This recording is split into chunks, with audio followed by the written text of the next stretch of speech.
The Berlin Wall story began as World War II was coming to an end, with the main Allied leaders meeting to plan what would actually happen after Germany was defeated.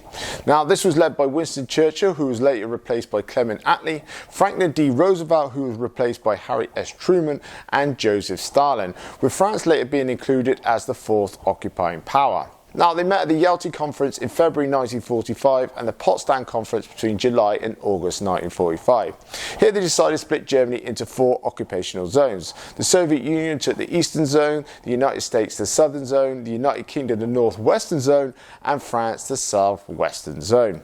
Now, the final issue, though, was Berlin. Even though it sat inside the Soviet Union, it was the former capital and a symbol of victory over Nazi Germany, so it was considered just too important for one country alone. So Berlin was also divided into sectors using existing boroughs, and those borders actually stayed in place for years. Now, by 1949, the Western zones became West Germany and the Soviet Union became East Germany. And even though Berlin was deep inside East Germany, the Western powers still had legal access using roads, railways and air corridors. Though the most reliable was actually by air, with the three agreed air corridors, as land routes were tightly controlled with checkpoints and inspections. Now, this actually then led to one of the most famous early Cold War events called the Berlin Blockade.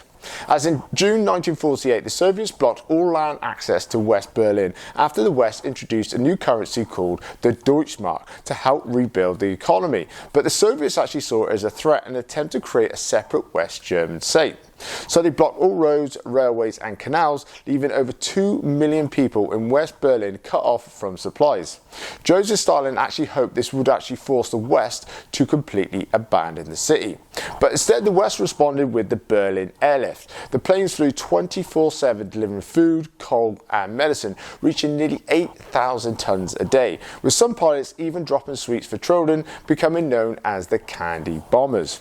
Then after nearly 11 months, the Soviets decided that the blockade had failed, and they knew they couldn't disrupt the airlift without risking an all-right military confrontation, so it was actually lifted in May 1949.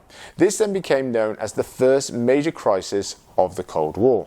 Then from 1949 to 1961, Berlin was known as the main escape route out of East Germany, with around 2.7 million people fleeing to the West, many of them young, skilled and educated. This became known as the brain drain, as people were leaving because of the political repression, low wages, shortages and lack of freedom, as East Germany was a one-party state with heavy surveillance, while the West actually offered more opportunity and a higher standard of living. So people simply just walked into the West across streets or even by catching trains. Once across, they were then transported out to Western occupational zones. Now, this was a major problem for East Germany, as losing skilled workers hurt the economy and it also made the system look weak. So there's a real fear for the country that it could actually collapse if it continued. So on the night of the 12th to the 13th of August 1961, everything completely changed.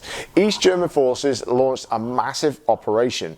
Overnight, thousands of East German police, soldiers and construction workers blocked roads, cut railway lines, rolled out barbed wires across the entire border, with armed guards being deployed at the same time to actually enforce it. By morning, the city was completely divided and people woke up to find streets completely cut off and families separated. Some people tried to actually escape in the early days by jumping from buildings or even running across gaps, but this quickly became impossible as the border was reinforced. Now, over the next few years, the barrier actually became a fully fortified wall. You had concrete walls that were built around 3.6 meters high, and they had an inner wall on the east side and an outer wall which faced West Berlin, with a death strip in between. Now, this was an open space which was actually covered in sand to show footprints, lit with floodlights and watched constantly. You had guard towers that were placed along the wall with armed guards on duty 24/7 to monitor any movement and to stop escapes immediately. Now, one of the most tragic examples was Peter Fechter, who in 1962, at just 18 years old, tried to escape near Checkpoint Charlie with his friend. Their plan was just to run towards the wall and just jump over it.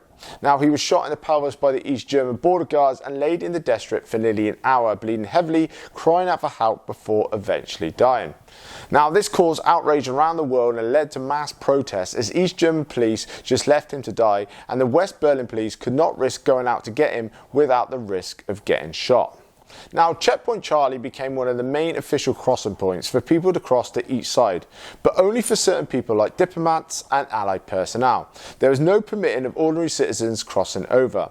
It was heavily guarded with strict document checks and vehicle searches. So this made escaping from east to west extremely hard through these checkpoints, but not impossible, as some people did actually get through by hiding under back seats, special compartments and even modified dashboards. This is also where one of the most dangerous moments of the Cold War happened, when East German guards tried to make US officials show ID. The Americans refused, as they didn't recognize East Germany's authority and believed they had the right to move freely in Berlin. So when a US official refused to give ID, tension escalated and the US actually sent tanks to the checkpoint. The Soviets did this in turn and led to a tense standoff where the US and the Soviet tanks faced each other just meters apart. Now, for a moment the world was certainly on edge with these two nuclear superpowers, but both sides eventually backed down and withdrew their tanks to avoid escalation, with the Soviets using their own personnel on the checkpoints to actually check with the American officials. Then by the late 1980s, things began to change, as under Mikhail Gorbachev, the Soviet Union was reforming and no longer willing to use force to control Eastern Europe, which was a massive shift. This then led to hundreds of thousands of protesters in East Germany, with people demanding freedom of travel and reform. At the same time, countries like Hungary actually opened their borders, allowing East Germans to travel across and escape to the west, which actually made the point of the Berlin Wall look completely pointless. So then on the 9th of November 1989, everything completely changed, as an East German official mistakenly announced that new travel rules would take effect immediately, and by that evening thousands gathered at border crossings, including Checkpoint Charlie, demanding to be let through. Now, with no clear orders and being overwhelmed by the crowds, the actual guards opened the gates. People crossed freely to the west side of Berlin. Celebrations broke out across the city with people climbing on the walls. Now, people then began immediately tearing down the wall themselves using hammer and tools and other things, and within months most of it was actually gone, but certain sections were allowed to actually remain for historical reasons. Now, these parts can actually be seen today with places like the Topography of Terror, which preserve long sections in more authentic state. As you can see the concrete structure and how it actually divided the city. There are also areas along the wall with exhibits explaining about how the wall, the border systems and about escape attempts. And this is a really interesting place that we visited whilst walking around the city, and it's also right next door to Checkpoint Charlie as well. Another major section is the East Side Gallery, which is a 1.3 kilometre stretch along the River Spree and is actually covered in artwork.